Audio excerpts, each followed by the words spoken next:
All right. Good morning, ladies. All right. Things are starting to come together now, right? Things are starting to come together. What you just saw before it came to me here was a Facebook post and a comment on there, right? You can please stop and read it. I don't want to go over the whole thing, but it's a woman who is married to a former police officer in Springfield, there where the crime happened, and cops, they hang out together as friends and shit. It's a brotherhood, all right?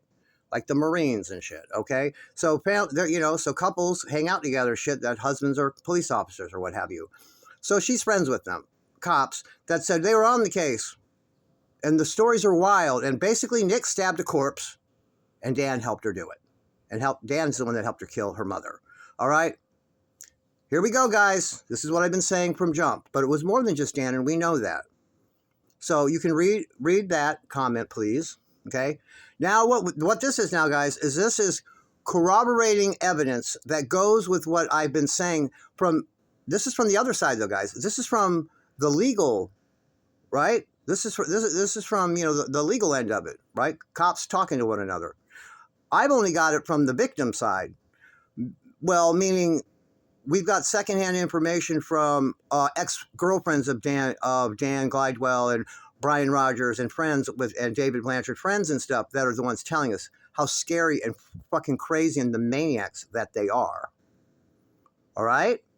So what I'm saying is all the information before we've had has just been from these type people. Now we've got something from the other side corroborating it.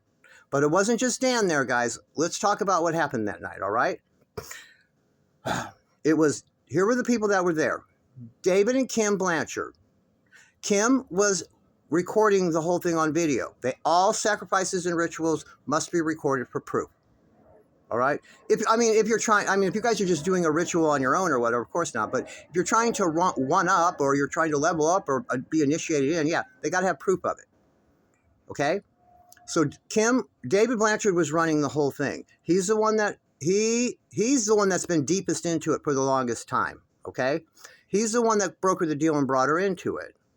It all goes back to the child trafficking that they were doing. Whether you want to believe that or not, her and her mother were doing that, okay? And David Blanchard has been doing it, and he's mixed up with charities that they know that go back to the Vision Con. There's all kinds of child trafficking shit going on with all of that, man, and it all links together.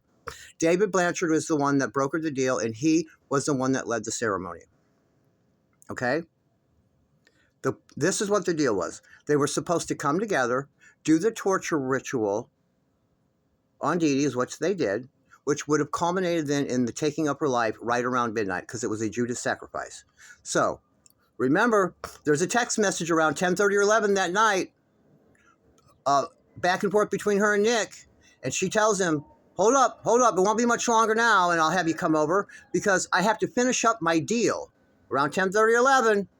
Now, some of you want to say, oh, she said she was going to have sex with Dan first one last time. That was the deal. No. The deal was literally she's finishing up her deal. All right? Got to finish torturing Mama and slit her throat and drink her blood, and then the deal will be complete. And then we can have you come on over, scapegoat, and pretend you finished the job so we can blame it all on you. Now, the way they were getting, and again, so here we go. You want to know who was there? David and Kim Blanchard. GYPSY Rose was the initiate. All of them would have been gowned up and masks on except for GYPSY because she's had to be videoed. And a viewer asked me in my last video, they asked me the question, how come she had drops of blood on her shirt if they were gowned and masked up? And my response to her was, you know what? That's a good question.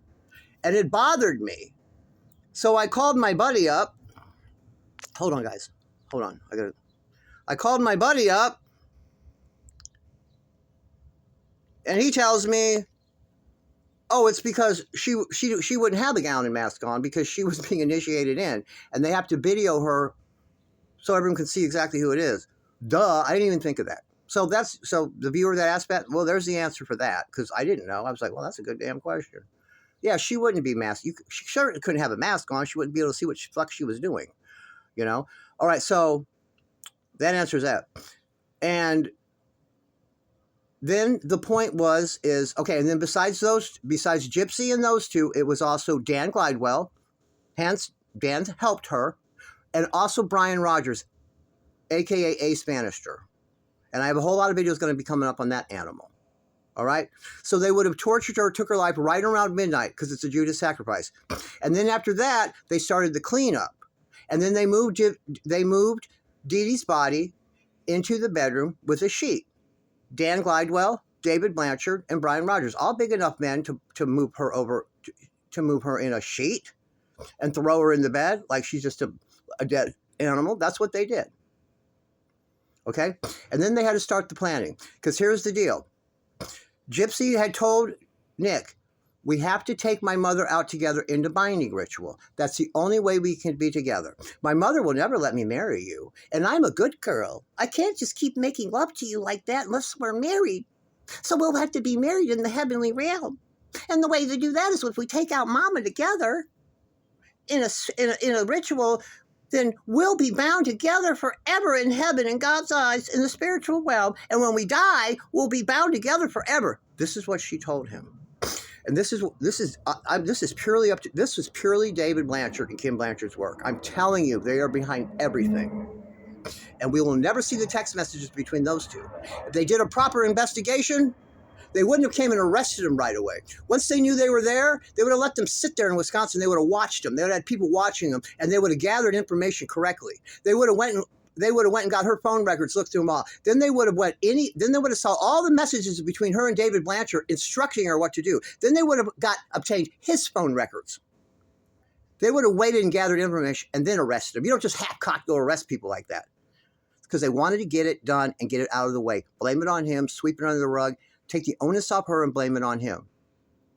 This was supposed to be a binding ritual, she told him. So that's what it was. She was already dead and gone. Then she gets there, and then Nick finally gets there, like it's past 2 in the morning. She's been dead since around midnight. Now, they want to say that she bled internally. No, she didn't. Let's look at the evidence. Her body was found peach like us and some red mottling on it. 4 days post-mortem, she would have been black and blue from head to toe if she bled internally. The blood has to seep somewhere. If you bleed internally, they're saying that when you stabbed into a cavity, and then the blood from the arteries drained into the cavity and fills it up. Well, after that, then it has to go somewhere, and it seeps out through the tissue. She would have been black and blue from head to toe from a process called postmortem lividity. You guys, when you get a punch or you run into something, you get a little bruise on you, that's because you busted up capillaries, the smallest of blood vessels.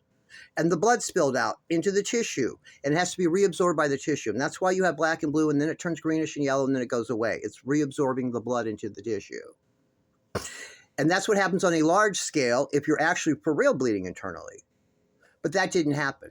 They cut her throat. The autopsy is a lie. You cannot count on the autopsy. Just, oh, it's just her neck. And even so, well, if they sliced one side of her neck, if they sliced one carotid artery, that's all you need. They're going to bleed out immediately. But I'm telling you, she slit it that way. They lied on the autopsy. You can't count on that. Everything's a lie. Take the onus off of her and put it on him. They were contacted right away and said, fix this. They waited 4 days to report that they found the body because they were waiting on the right medical examiner on there. They knew the body was there on the 11th. This is all a big lie. This is what happened that night. It was those 5 there. It takes 6 to do a ritual. They want 5, and then they want a scapegoat. A scapegoat is someone that's outside of the brotherhood that they want to pin it on. Nick was supposed to die that night and leave in a body bag. And Gypsy was going to be the town home hero.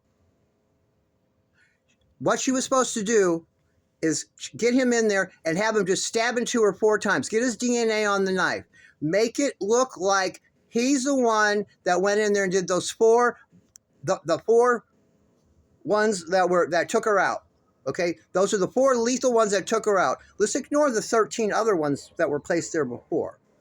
Those are the ones that took her out. We got to get we had to make sure, you know, one's left-handed, one's right-handed, so they know those were done by him. But she helped him do it, okay? Make no mistake. She put that Barney dinosaur by the head. Told you guys this. That's where the Barney dinosaur comes into, and they made a big fucking stink trying to get ahead of it. Her and that idiot Bree trying to make alive.